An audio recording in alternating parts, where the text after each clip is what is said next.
I used ChatGPT for coding, but then I found a free local AI that runs right on my MacBook.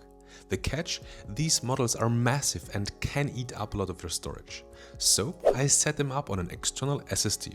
Problem solved. Today we are going to explore something really exciting, running large language models, LLMs, locally on a MacBook Air with the M4 chip. No cloud, no API keys, just you, your laptop and some powerful AI running directly on your SSD. Let's dive right in. Alright, let's get practical. To run LLMs locally, we are going to use a tool called Ollama. Installing it is simple. Go to ollama.com and download the installer for macOS. Once installed, you can run Ollama from your terminal or directly from the top toolbar. That's it. You're ready to pull down models and test them locally. So before we dive into the setup, let's quickly answer the question, what even are LLMs? LLM stands for Large Language Model.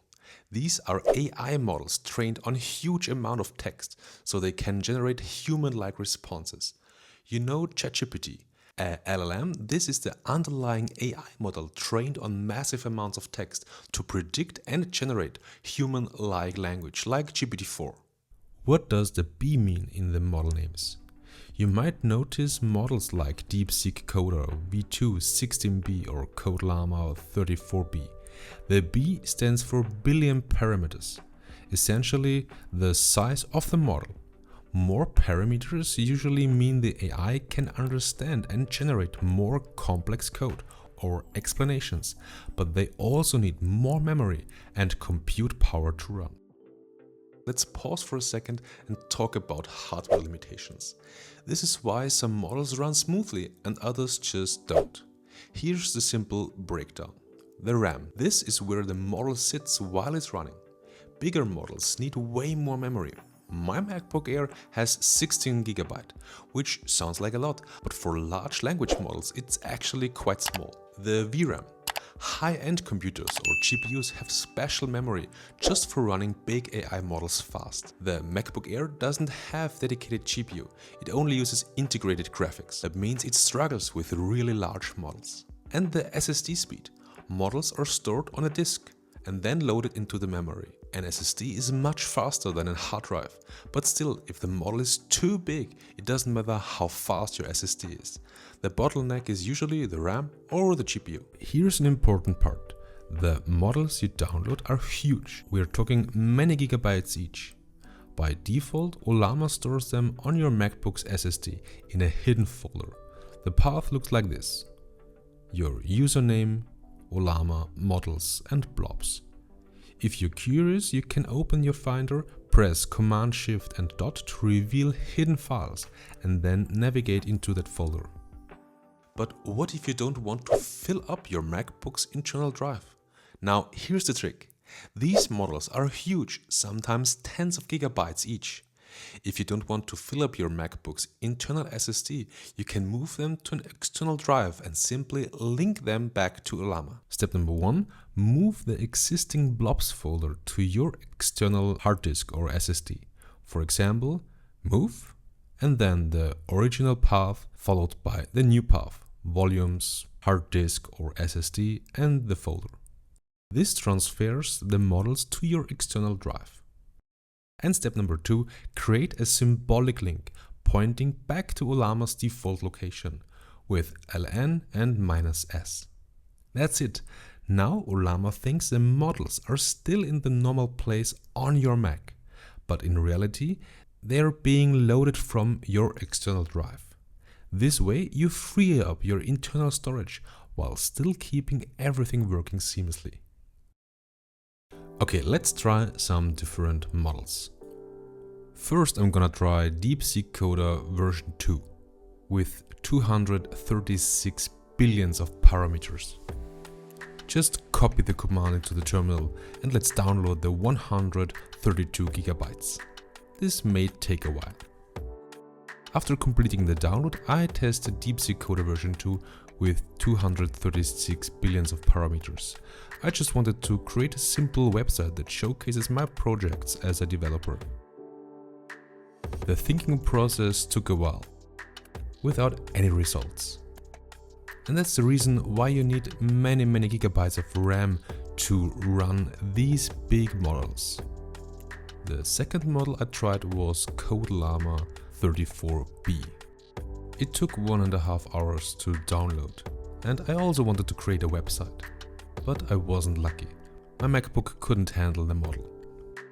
Then I tried a smaller model, CodeLlama 7B. This was about 4 GB.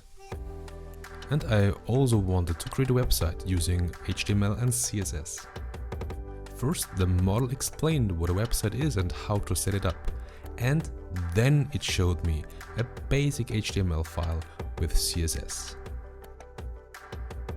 I also wanted an explanation what the difference is between a margin and a padding in HTML and CSS.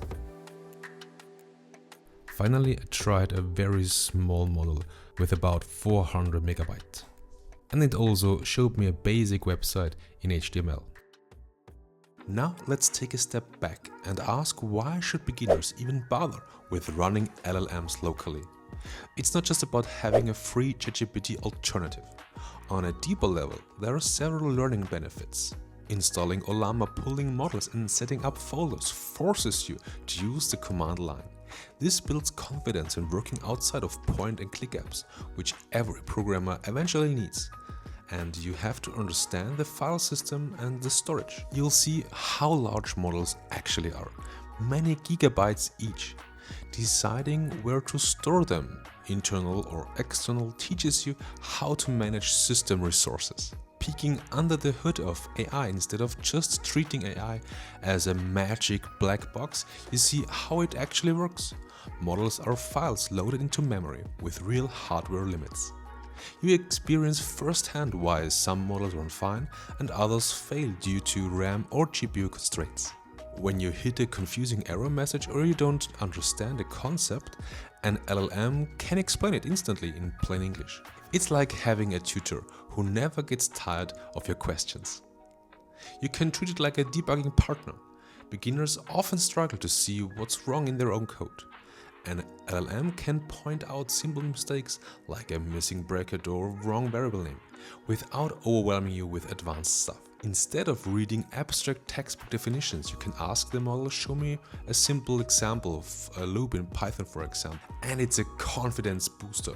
Programming can feel intimidating, especially when you get stuck.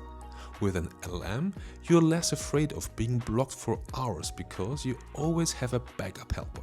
And you learn how to ask good questions. To get useful answers, you need to phrase your prompts clearly. This builds the same skill developers need when asking colleagues or searching online. How to describe a problem well. And the critical reflection. By experimenting, you reflect, is this really useful for my learning? Sometimes a smaller model is good enough for coding help. Sometimes relying too much on AI makes you passive. The key lesson: use LLMs as a tool, not as a crutch.